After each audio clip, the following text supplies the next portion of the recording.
Title: The Haunting House Party.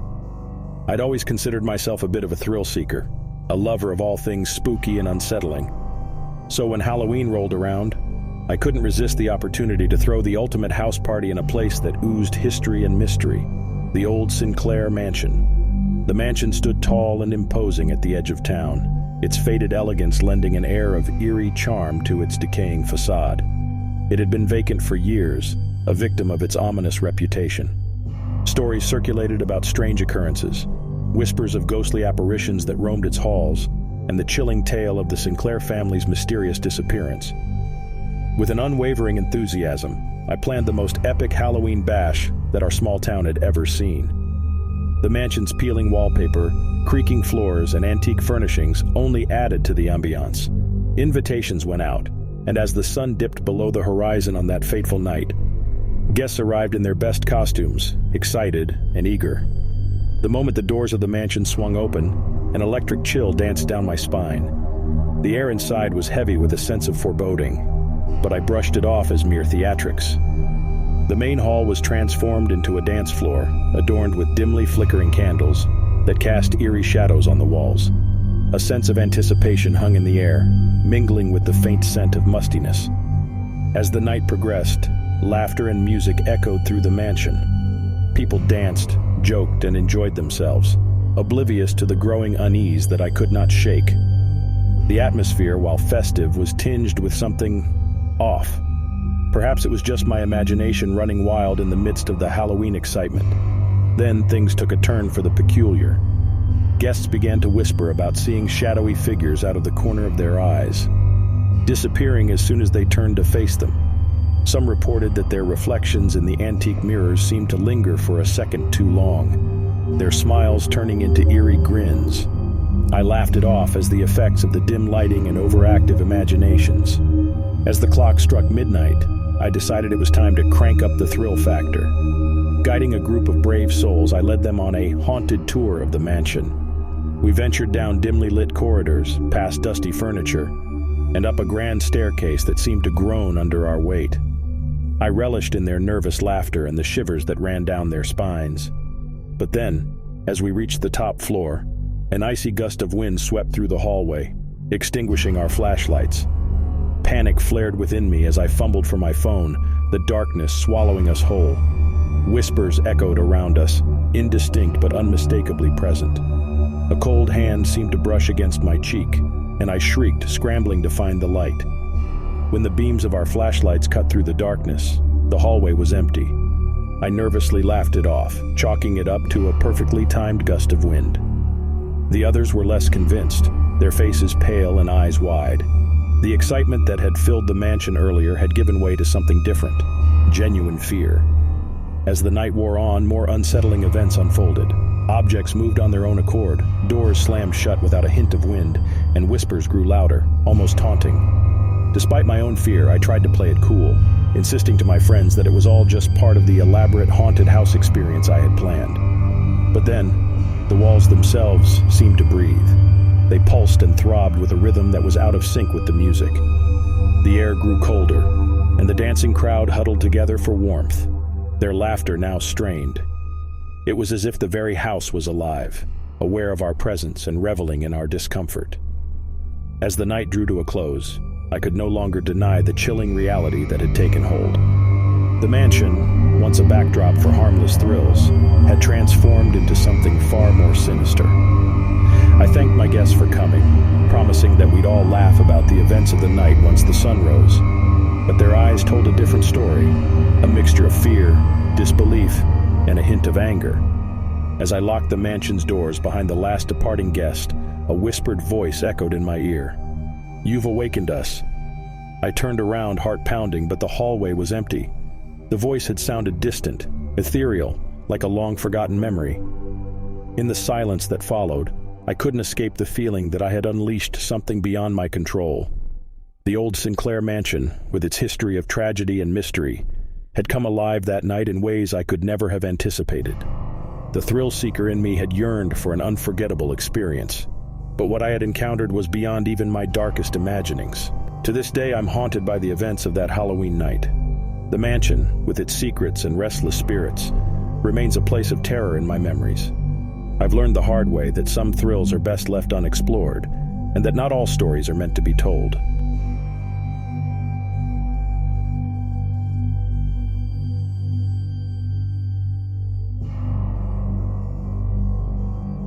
Title: The Spooky Spectacle at the Macabre Masquerade. It was a night that promised excitement and entertainment, a house party unlike any other. The Grand Johnson Estate, known for its opulence and history, was the chosen venue for the annual Macabre Masquerade. The invitation had been highly sought after, and I was fortunate enough to secure one. As I arrived at the estate, the full moon cast an eerie glow over the sprawling grounds. The mansion's towering architecture exuded an air of faded grandeur, the perfect setting for a night of mystery and enchantment. I had gone all out for my costume, a plague doctor with a twist, my mask intricately detailed to send shivers down the bravest spines. The entrance hall was a spectacle of flickering candlelight and elaborate decorations that paid homage to the supernatural. The hosts, a charismatic couple with a penchant for the macabre, welcomed the guests with theatrical flair. The mansion's vast ballroom had been transformed into a nightmarish dreamscape, a labyrinth of dark corners and hidden alcoves. As the night unfolded, the party's energy swelled, fueled by the decadent feast, flowing drinks, and the thrilling air of uncertainty. The ballroom buzzed with conversations, laughter, and the rustle of extravagant costumes. But beneath the facade of revelry, there lingered a sense of unease, a tingle at the back of the mind that something was amiss. As the clock struck midnight, a hush fell over the crowd. The hosts took center stage, their faces hidden behind ornate masks that seemed to watch every move. They announced a spectacle, a performance that would elevate the night's eeriness to new heights. The guests gathered around a dimly lit stage, a shiver of anticipation running through us. The performance began with a troupe of dancers, their movements a mesmerizing blend of grace and unease. Each step was punctuated by haunting music that seemed to weave its way into our souls. As the dancers spun and twirled, a feeling of disorientation settled over the crowd, the line between reality and the performance blurring. Then a figure emerged from the shadows, a tall, slender silhouette draped in darkness. It was as if the night itself had taken form, a being that existed between realms. As the figure danced, its movements defied the laws of nature, its body contorting and shifting in ways that sent shivers down our spines. Gasps and nervous laughter rippled through the audience. I exchanged glances with fellow guests, a mix of awe and discomfort in their eyes. The performance was beyond anything we had expected, a descent into a world where the supernatural seemed tangible. The mansion's walls seemed to pulse in time with the beat, as if the house itself was alive and participating in the spectacle. But then, something inexplicable occurred. The figure on stage extended its hand, palm upturned, and as if compelled by an unseen force, one of the guests stepped forward. It was a woman, her eyes wide with a mixture of fear and fascination. She placed her hand in the figure's, and they began to dance together, a duet that defied all logic. As they moved, a sense of dread settled over the crowd. Whispers rippled through the guests, each person realizing that this was no ordinary performance. The woman's steps grew more erratic, her expression shifting from wonder to terror. Her movements seemed to be controlled by an external force, her body a puppet in the hands of an invisible puppeteer. I watched in horror as the woman's dance partner's form flickered, revealing glimpses of a hollow face and empty eyes. The crowd's unease escalated into panic, and as one, we surged forward, desperate to free the woman from whatever sinister grasp held her. But before we could reach the stage, the figure and the woman vanished in a swirl of shadows, leaving behind nothing but echoes of their chilling dance. The mansion's once festive atmosphere had devolved into chaos and fear. Guests stumbled over each other in their rush to escape, their masks and costumes abandoned in their haste. In the chaos, I found myself outside the estate, gasping for breath, my heart pounding in my chest. The morning sun began to rise, casting a soft light over the estate's grandeur. Police cars lined the driveway, and hushed conversations filled the air as investigators combed the mansion for answers. The hosts were nowhere to be found, leaving behind a trail of mystery and a chilling tale that would be told for generations. I couldn't shake the feeling that I had witnessed something beyond the realm of the living, a performance orchestrated by forces that defied explanation. The macabre masquerade had lived up to its name in ways I could never have imagined, leaving me with a lasting sense of unease and the haunting memory of a dance that transcended reality itself.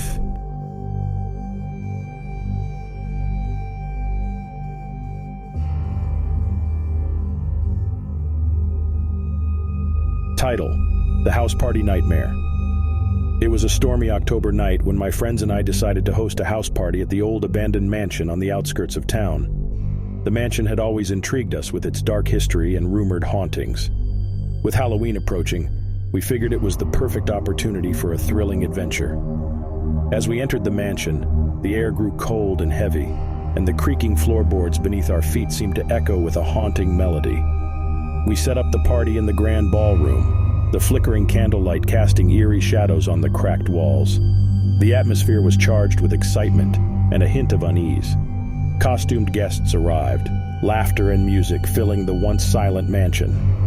I dressed as a ghostly specter, complete with pale makeup and flowing robes.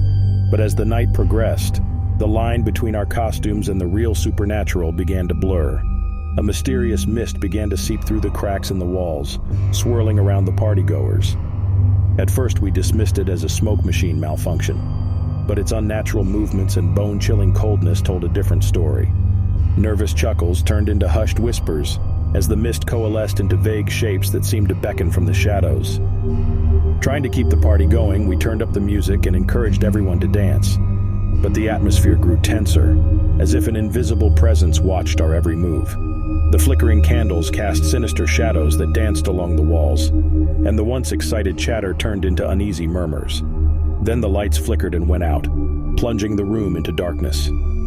Panic rippled through the crowd as the music abruptly stopped. The air grew thick with fear as a low, guttural growl resonated from somewhere unseen. The darkness seemed to press against us, suffocating and malevolent. As we scrambled to find flashlights and candles, a blood-curdling scream pierced the air. A guest pointed to a corner of the room, her face contorted in terror. There, illuminated by the feeble glow of a candle, stood a figure dressed in rags, its eyes hollow and vacant. It emitted an otherworldly moan, and we watched in horror as its form shifted and contorted. Frozen in terror, we could only watch as the figure moved closer, its disjointed limbs moving in unnatural ways. It reached out a bony hand, and we finally snapped out of our stupor, bolting for the exit. The mansion seemed to conspire against us, its corridors twisting and turning as if to keep us trapped within its nightmare. Amidst the chaos, I realized we were missing a friend. Desperation filled my chest as I headed back inside to find her. The mansion had transformed, its walls pulsated with a malevolent energy, and the air was thick with the stench of decay. Every step felt like an eternity, and the oppressive silence was broken only by the distant echoes of tortured whispers. I found her in a dimly lit room, her face pale as she stared at a dusty mirror. In the mirror's reflection, I saw not her, but a grotesque version of herself, a twisted, contorted form with a sinister grin. She turned to me, her eyes vacant, and her voice emerged in a haunting whisper. "Join us." I grabbed her hand and pulled her away from the mirror, the chilling voice still echoing in my mind. We fled the mansion, rejoining the group of terrified guests outside. As we caught our breath, we realized the mansion was no longer visible. It had vanished as if it had never been there. The memory of that night haunts me to this day. My friend who had gazed into the mirror never fully recovered, and her once lively spirit remained trapped in a state of perpetual fear. The old mansion remained a topic of whispered conversations, a tale that was told to chill the bones of those daring enough to listen. Sometimes, in the dead of night, I can still hear the haunting melody of that party, the distant echoes of laughter and music mixed with the anguished cries of the supernatural. The house party gone wrong had taught us a lesson we'd never forget. Some places are better left undisturbed, and some mysteries should never be unveiled.